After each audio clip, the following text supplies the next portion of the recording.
চাচি, তুমি আমার মামার এক্সা ছিল না, স্বামী প্রেমিকা? কথা কি সত্য?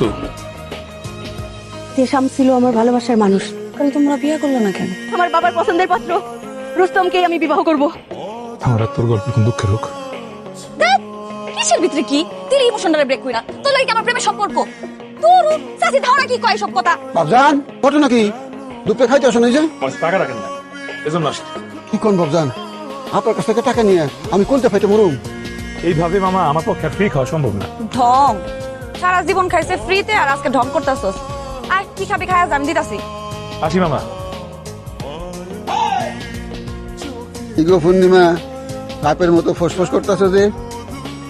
দেখো মামা, আমার লাগে কেমন একটা ব্যবহার করে গেল, মনে হয় জীবন আমার কোনদিন দেখেই নাই।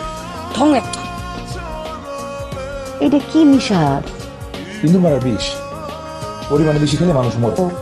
পরিমাণ ঠিক আছে, কিন্তু বিষ দিয়া ভাত খাওয়াটা কি জরুরি? আমি তো তোর জন্য গরু মাংস রান্না থাক না, বিষ দিয়ে অল্প কটা ভাত খেয়ে মরে যাই। দেখ, বিষ খেয়ে মরে যাওয়ার কারণটা যদি বলে যে কি, না, ওই যে আমি তো পূর্ণিমার বিয়ে করতে চাই, যেহেতু তুমি এই বিষয়ে কিছু করবা না, তাহলে বিষ খেয়ে মরে যাও উত্তম। আমি তো আর ভাবছিলাম তবে বিয়ে শাদী নিয়ে কথা আগামো।